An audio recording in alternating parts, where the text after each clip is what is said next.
जोंखौ बाक्सा जिल्लानिफ्राय तामुलपुर जिल्लायाव जितु थिसनबाय बिनि हेंथायै जोङो गोबां दिनै सोमावसारबोबाय।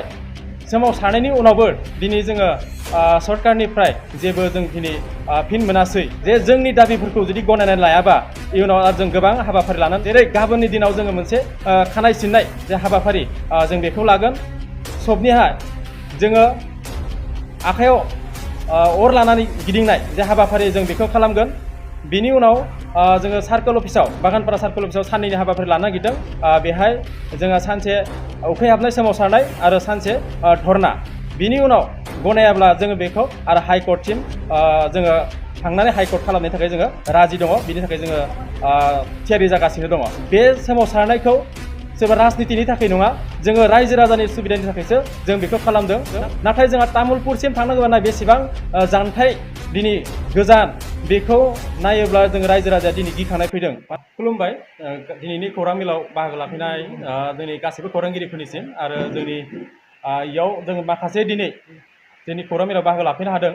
दिनै सुबनखाता आरो जपादं ओनसोलनि माखासे फरायसा आफादजों लोगोसे बान्दो कमिटि, साहित्य सभा, आबोब गोबां जों इयाव बाहागो लाफैनो हादों।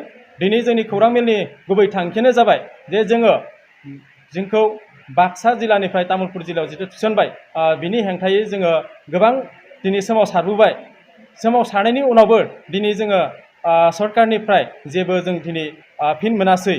बिनिखायनो जों दिनै खौरां मेलनि गेजेरजों बेखौनो बुंनो नागिरदों जे जोंनि दाबिफोरखौ जुदि गनायनानै लायाबा इयुनाव जों गोबां हाबाफारि लानो नागिरदों। बेनिखायनो दिनै बे खौरां मेलनि गेजेरजों दिनै सरकारसिम जों बे बाथ्राखौ फोरमायनो सानदों। थ' जोंनि जे दाबिखौ गनायाबा जोङो इयुनाव आरो गोबां हाबाफारिया जोङो माखासे लिस्ट खालामना दोनखादों। जेरै गाबोननि दिनाव जोङो मोनसे खानाय सिननाय जे हाबाफारि जों बेखौ लागोन आरो सबनिहा जोङो आखायाव अर लानानै गिदिंनाय जे हाबाफारि जों बेखौ खालामगोन। बिनि उनाव जोङो सार्कोल अफिसाव बागानपारा सार्कोल अफिसाव साननैनि हाबाफारि लानो नागिरदों। बेहाय जोङो सानसे उखैहाबनाय सोमावसारनाय आरो सानसे धरना। बिनि उनाव गनायाब्ला जोङो बेखौ आरो हाइकर्टसिम जोङो थांनानै हाइकर्ट खालामनो थाखाय जोङो राजि दङ। बिनि थाखाय जोङो थियारि जागासिनो दङ। थ' जोङो दिनै बे सोमावसारनायखौ सोरबा राजनितिनि थाखाय नङा, जोङो रायजो राजानि सुबिदानि थाखायसो जों बेखौ खालामदों। नाथाय जोंहा तामुलपुरसिम थांनांगौबा बेसेबां जानथाय दिनै गोजान बेखौ नायोब्ला जों रायजो राजाया दिनै गिखांनाय फैदों। मानो होनबा जोंनि बाक्सा जिल्लायाव थायोब्ला जोंहा जि लामाया जोंहा बाइकजों थाङोब्लाबो जोङो 10-15 मिनिटआव सहैनो हायो। नाथाय तामुलपुरसिम थांनांगौबा जोंहा दिनै बेहाय 2-3 घन्टासो नांगोन जोंनो बाइकजों थांब्लाबो। थ' जोंनो माखासे दुखिया रायजोफोर दङ जायफोर साइकेलजों थांगोन बिथांमोननि थाखायथ' दिनै सानसेयाव बे तामुलपुर जिल्लायाव थांनानै खामानि मावना फैनाया बिदिनो सम्भब नङा। नाथाय बिनि थाखायनो दिनै माखासे पलिटिकेल लिडारफोरा बुंगासिनो बियो राजनितिनि थाखायसो बेखौ खामानि मावदों होननानै। नाथाय बेयो जोबोर गोरोन्थि। बेहाय जोङो राजनितिनि थाखाय जेबो खामानि मावाखै, जों रायजो राजानि थाखायसो जों खामानि मावनो ओंखारबोदों। आरो गासै फरायसा आफादनिफ्राय लानानै जिखिनि आफादफोर दङ जोंनि बे सुबनखाता आरो जपादं ओनसोलाव बिथांमोनाबो दिनैहाय लैहोर लैहोर बे ओनसोलनि गोरों गोरा सुबुंफोरा बेहाय बाहागो लाफैदों। बेहाय जेबो राजनितिनि खोथा फैयाखै आरो इयुनाव जोङो जेबो राजनितिनि थाखायबो बेखौ साननो थाङाखै।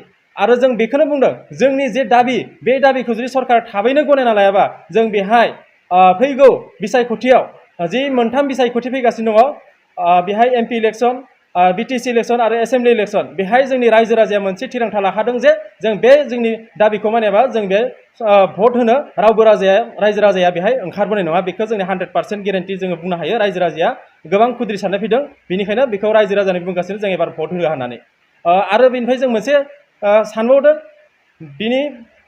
बे खौरांनि गेजेरजों बेखौनो बुंनो सानदों जुदि जोंनि दाबिखौ गनायाबा बावैनो जोंनो जुदि सरकारनिफ्राय जुदि जेबो खोथा होआबा गाबोननिफ्रायनो जोंनि बे ओनसोलाव जायखिजाया राजखान्थि हान्जायानो जायाथों मानो बिपिएफआनो जा इउपिपिएल बा जिखुनु राजखान्थि हान्जायानो जा जोंनि ओनसोलाव हाबनानै मिटिं खुंफैनाय बा जोंनि ओनसोलाव हाबफैनायखौ जोङो टटेलि जोंनिफ्राय बन्द' खालामनाय जागोन।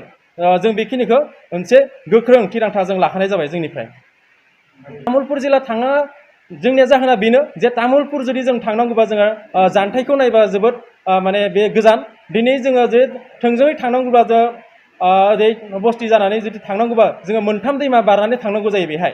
आरो जुदि जोङो नलबारि जानानै PWD थांनांगौबा जोंहा बेहाय जानथाया जायो 180 किल'मिटार बे 180 किल'मिटार जानथाय जोङो थांनाया जोंनि रायजो राजाया बेहाय सम्भब नङा आरो बेहाय हान्था मेलानि राहा गैया दिनै जों थांनांगौबा सुबनखाटानिफ्राय गणेश मन्दिरसिम गंसे गारि सालायनांबाय गणेश मन्दिरनिफ्राय रङियासिम गंसे गारि रङियानिफ्राय तामुलपुरसिम गंसे गारि थ' बिदिनो माखासे गारि सोलाय सोलाय जों थांनांगोन जोंनि माखासे दुखिया बा रोङै रायजो राजाया एसेबांखिनि थांनाया जोंना सम्भब नङा नाथाय जोंना मसलपुराव थायोब्ला जि लामाखौ जों साइकेलजों आधा घन्टायाव जों खामानि मावनानै फैनो हायो नाथाय जों नांजाबना थानाय मसलपुरखौ गारनानै तामुलपुराव जों मालाबाबो थांनो गोसो गैया बिथिङाव जायगानि MCLA बा MLA बिथांमोना जेबो दिनैसिम फैनानै रायजोनि गेजेराव जेबो खोथा बुंफैयाखै बा बिथांमोना जेबो खौरां होआखै बिथांमोना खालि बेखौनो सानदोंमोन जे जों बागानपाराखौ साब डिभिजन मोनगोन होननानै आसा खालामना बिथांमोना थादोंमोन नाथाय बिथांमोननि साननाय बायदिथ' दिनै जायासै बिथांमोना दिनैसिमबो रायजो राजानि गेजेराव फैनानै फंसेबो बाथ्रा बुंफैखौ जोंनि रायजो राजा बिथांमोना